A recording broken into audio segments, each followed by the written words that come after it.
The AP poll has dropped at the conclusion of the regular season, and I got a lot of comments about this. I'm pretty upset about it. I've also got a mind-boggling statistic. I have it right here. I'm not even going to wait until the end. Courtesy of Pate State Investigates, we have exclusively uncovered damning information about the AP poll. Did you know that as of today, 12 of the preseason AP top 25 teams have finished unranked? 12, almost half of the preseason AP poll top 25 teams finished unranked. Penn State, Clemson, LSU, Arizona State, Illinois. The list is too long. I'm not going to read it all. You can see it if you're watching, and if you're listening, you get the gist. Wow. Just wow. Couldn't be me. I don't have an AP vote. Here we go. Missouri has checked in at number 25. I think that could be significant, but I don't know how, but it could be. Georgia Tech's 24, Navy, Arizona, Tulane. All right, so North Texas and JMU are 20th and 19th. A lot of the AP really looks the same as the college football playoff rankings, except with the G5 teams, we have learned that the committee does not rank the same way. Don't know why, but the committee's been much lower on those teams. So at the very end of the year, do we see them sort of pull alongside? Do we see them come into agreement, rather, with the AP? That's important because of the auto bid process for the highest ranked 5 conference champs. And that's a very, very tangled web that we'll talk about in just a little while. Michigan is at number 18 after the loss to Ohio State. Didn't drop a whole lot. USC is at 17. Beat UCLA. Top 20 finish for Lincoln Riley. I'm told the program is in disarray. I don't know that I would describe it that way. Maybe just not good enough yet. Virginia 16, Utah 15. This is where it gets interesting. So Texas is 14. Is that where the committee will have them? I think it'll be pretty close. Realistically, Texas needs to be in the top 10 to make the playoff. Bottom line. Vandy is at 13. Why is that interesting? Well, just because they blew out Tennessee yesterday in Neyland, and they were 12th when they did it, and they dropped to 13th. Now, I could sit here and rail against this, and I feel like it. A logical person listening to it could say, okay, man, you sound very performative and hysterical right now, because in order for you to be mad at where Vandy's ranked, you got to tell me who ahead of them should drop. I'll tell you, most of them. But they're not going to. But here's my point.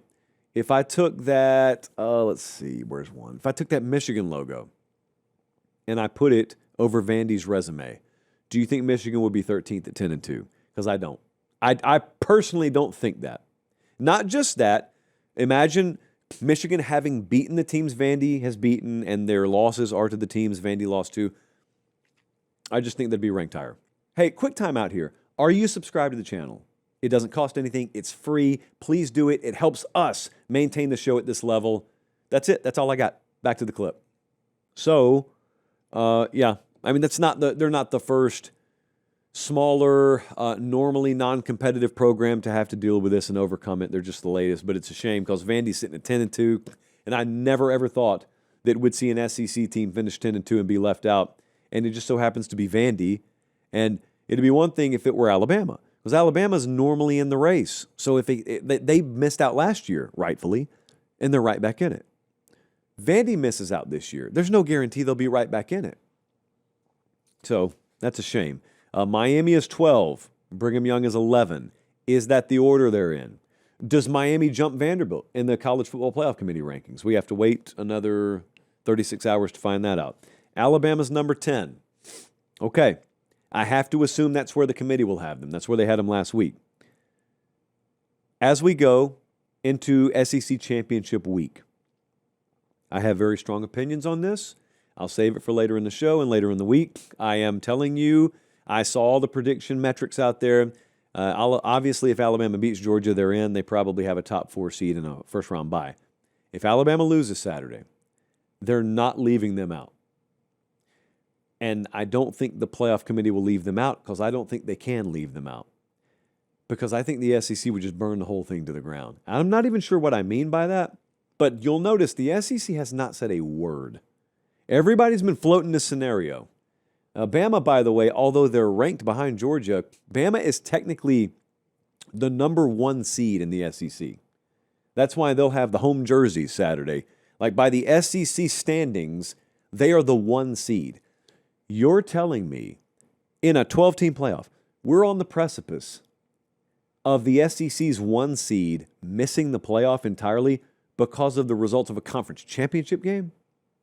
I do not buy that that's a Rubicon they're willing to cross. I don't buy that. So we'll see if the committee agrees. Notre Dame is 9, Oklahoma's 8. A&M dropped 4 spots to 7. Now that's obviously important. 5, 6, 7, and 8, if these were the playoff rankings, those teams stand to have home playoff games. So as it stands right now, and if this, again, is the playoff committee's opinion, A&M would host a game at Kyle Field in 3 weeks. It sucks that you lost to Texas.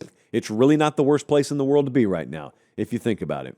Ole Miss is 6, Texas Tech is 5, and then the top 4 are pretty predictable. Oregon 4, Georgia 3, Indiana 2, Ohio State 1. I just can't get past that stat, man. 12 of the top 25 preseason teams just finished unranked altogether. Like it'd be one thing if they just finished lower. They finished unranked altogether. Crazy stuff. Crazy times. Appreciate Academy. They've been a longtime partner of the show. It's getting cold outside. Even down there last night, it was like 45 degrees, which is basically the Arctic tundra if you grew up where I'm from. So I wore a pea coat last night. That's how much I've not evolved. I would call that regression professionally, or personally. But I wore one last night. Didn't get it from Academy. My point is, I needed cold weather gear. And I really humiliated myself wearing that thing when I should have just gone to Academy. I'm kidding. I appreciate certain someone who dressed me last night because I couldn't dress myself. But if I didn't have Savannah State around, I could have gone to Academy, and they would have been totally fine. They would have hooked me up. They can hook you up. And you got winter sports coming up. You've got Christmas coming up. Like, hello, everyone needs things in their lives. It could be a baseball glove for the spring. It could be a packet of Big League Chew. It could be both. Probably is both. They got it at Academy, academy.com if you can't get there in person.